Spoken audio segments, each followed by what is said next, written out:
Halo, selamat pagi anak-anak. Jumpa lagi pada pagi hari ini dengan Ibu Epi.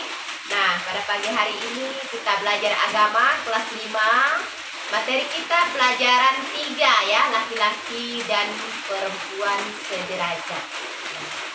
Laki-laki dan perempuan sederajat. Mari kita mengawali pelajaran kita dengan berdoa. Kita buka buku halaman 22. Berdoa dalam nama Bapa dan Putra dan Roh Kudus. Amin. Allah Bapa yang Maha Baik, Engkau telah menciptakan manusia laki-laki dan perempuan seturut gambar dan rupa Tuhan. Perempuan Engkau ciptakan sebagai penolong yang sepadan bagi laki-laki, namun di tengah masyarakat masih sering terjadi tindakan membeda-bedakan peran berdasarkan jenis kelamin. Berkatilah kami agar kami dapat belajar tentang kesederajatan laki-laki dan perempuan. Demi Kristus Juru Selamat kami. Amin. Dalam nama Bapa dan Putra dan Roh Kudus. Amin. Anak-anak, pada pagi hari ini kita bertemu lagi. Mungkin kalian masih ingat ya pelajaran minggu yang lalu, yaitu tentang pelajaran 2, berbeda untuk saling melengkapi ya. Berbeda untuk saling melengkapi. Laki-laki dan perempuan itu diciptakan oleh Allah untuk saling melengkapi ya, dan serta memiliki ciri-ciri fisik yang khas ya. Nah, laki-laki dan perempuan adalah sederajat. Nah, sekarang kita melihat tujuan pembelajaran kita pada pagi hari ini. Tujuan pembelajaran kita pada pagi hari ini yang pertama, siswa dapat menyebutkan tokoh-tokoh pejuang keadilan bagi perempuan ya. Yang kedua, siswa dapat menjelaskan perbedaan derajat laki-laki dan perempuan pada zaman Kartini dan zaman sekarang.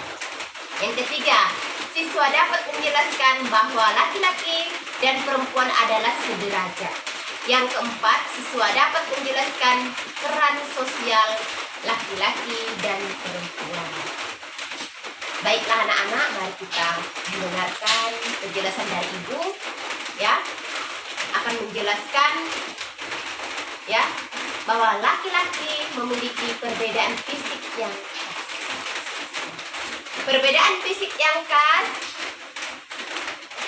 yaitu menghasilkan keturunan ya.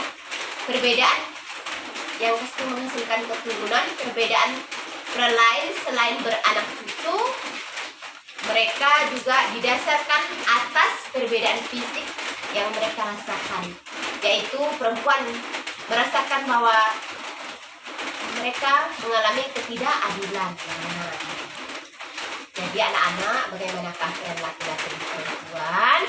Apakah sudah menunjukkan kesederajatannya? Mari kita melihat dan mengamati pelajaran kita halaman 22 sampai 23. Sekarang kita lihat ya tabel pada pembelajaran kita halaman 23 ya. Di sini ada gambar laki-laki dan perempuan ya.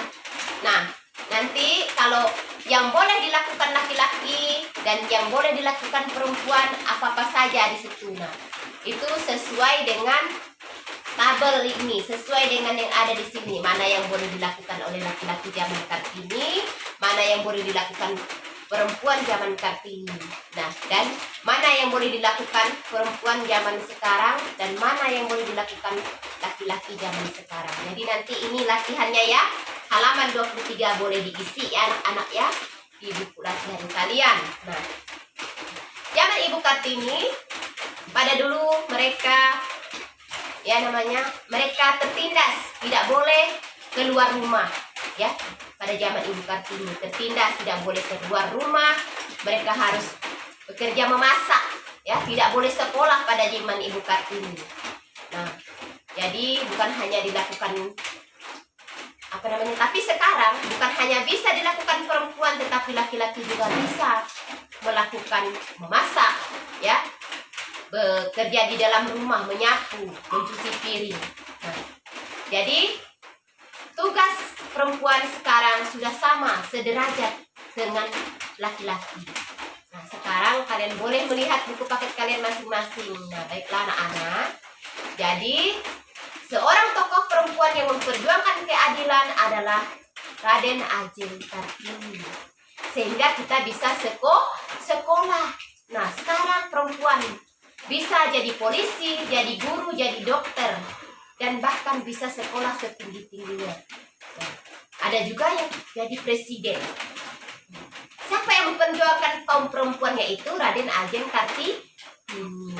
Dia juga menulis di sebuah buku, Habis Gelap Terbitlah Terang. Inilah tokoh pejuang perempuan pada masa penjajahan Belanda, yaitu Raden Ajeng Kartini.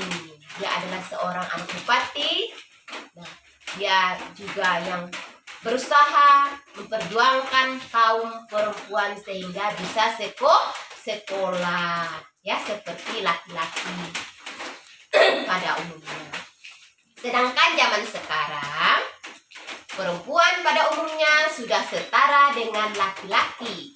Nah, perempuan dapat bekerja di berbagai bidang. Ada yang jadi polisi tadi Ibu sebutkan, ada yang jadi dokter, perawat, guru, bahkan ada yang jadi presiden. Sudah banyak yang sekolah tinggi. Jadi, situasi sekarang lebih menunjukkan kesederajatan, ya. Namun, masih ditemukan juga keadaan yang belum menunjukkan kesederajatan pada diri perempuan, misalnya mengurus rumah tangga, mencari nafkah. Nah, masih terjadi kekerasan dalam rumah tangga dan sebagainya. Baiklah anak-anak, sekarang kita akan melihat bacaan kitab suci yang menceritakan tentang laki-laki yang sederajat, ya, laki-laki yang saling melengkapi, ya. Nah, pada Kejadian 1 ayat 26 sampai 28 dan dilanjutkan bab 2 ayat 18 sampai 24.